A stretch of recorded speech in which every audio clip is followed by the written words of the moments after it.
Assalamualaikum warahmatullahi wabarakatuh.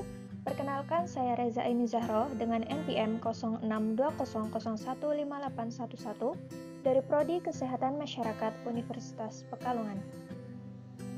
Di sini saya akan menjelaskan mengenai mode transmission penyakit menular sebagai tugas dari mata kuliah Epidemiologi Penyakit Menular yang diampu oleh Bapak Jaya Maulana MKes. Berikut penjelasannya. Pada video ini terdapat 3 bab yang terdiri dari bab pertama pendahuluan, bab kedua pembahasan, dan bab ketiga penutup. Bab 1 pendahuluan. Epidemiologi berasal dari bahasa Yunani yaitu epi, yang artinya pada atau tentang, demos yang artinya penduduk, logos yang artinya ilmu.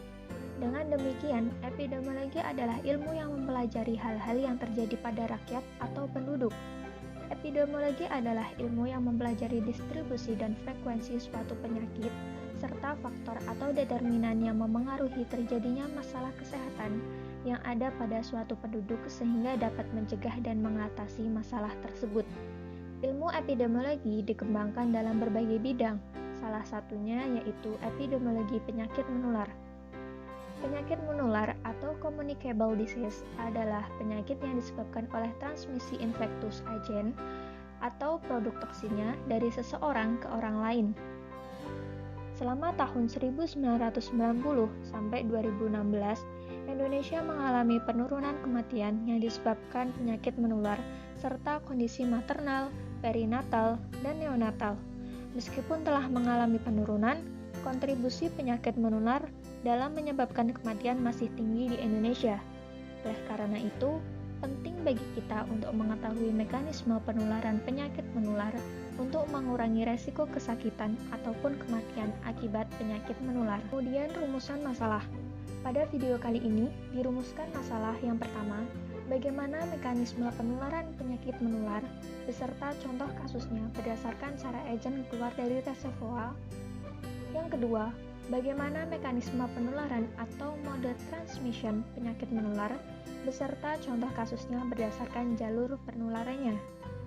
Tujuan dari video kali ini yaitu yang pertama, untuk mengetahui mekanisme penularan penyakit menular beserta contoh kasusnya berdasarkan cara agen keluar dari reservoir. Yang kedua, untuk mengetahui mekanisme penularan atau mode transmission penyakit menular beserta contoh kasusnya berdasarkan jalur penularannya. Bab 2 pembahasan. Yang pertama, mode transmission berdasarkan cara agen keluar dari reservoir. Unsur penyebab yang akan meninggalkan penjamu atau reservoir di mana ia berada dan berkembang biak biasanya keluar dengan cara tersendiri yang cukup beraneka ragam sesuai dengan jenis dan sifat masing-masing. Secara garis besar, maka cara keluar unsur penyebab dari tubuh penjamu dapat dibagi dalam beberapa bentuk, walaupun ada di antaranya unsur penyebab yang dapat menggunakan lebih dari satu cara. Nah, berdasarkan cara unsur penyebab keluar dari penjamu, penyakit menular dapat melalui 1. Saluran pernafasan. Cara unsur penyebab keluar dari reservoir salah satunya melalui saluran napas atau droplet yang diakibatkan oleh batuk, bersin, bicara, atau udara pernafasan. Untuk contoh penyakitnya yaitu penyakit TBC. Yang kedua yaitu melalui saluran pencernaan. Penularan penyakit menular berdasarkan cara agen keluar dari reservoir selanjutnya yaitu melalui saluran pencernaan yang dapat disebabkan oleh ludah, muntah, ataupun tinja.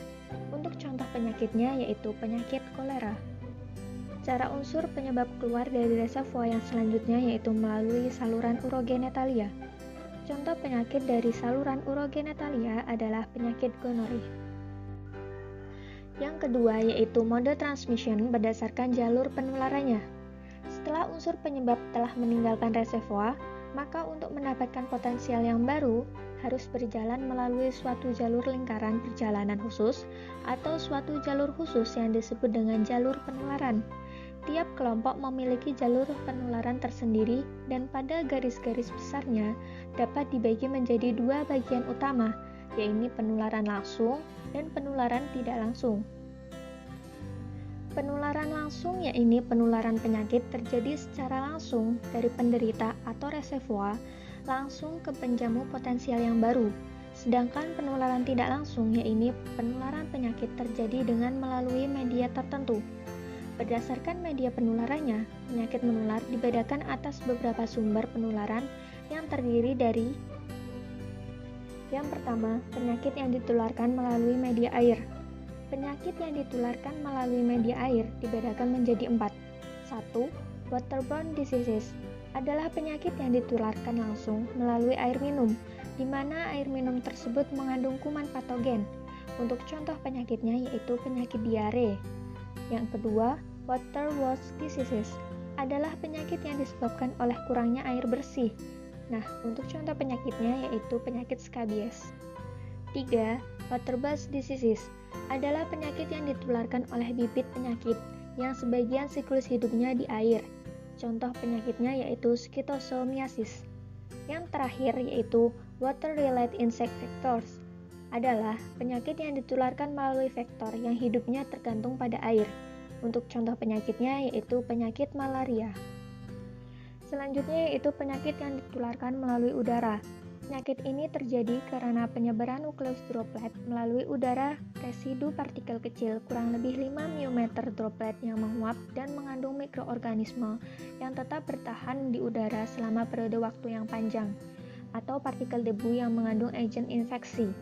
Mikroorganisme yang terbawa melalui cara ini dapat tersebar luas melalui aliran udara dan terisap oleh penjamur rentan yang berada di ruangan yang sama dalam jarak cukup jauh dari pasien sumber dan bergantung pada faktor lingkungan. Contoh penyakitnya yaitu virus campak. Yang terakhir adalah penularan melalui vektor. Vektor atau si pembawa kuman dapat berasal dari golongan arthropoda atau avertebrata yang dapat memindahkan penyakit dari reservoir ke penjamu yang potensial. Nah, untuk contoh penyakitnya yaitu demam berdarah denggi atau DBD. Bab 3. Penutup.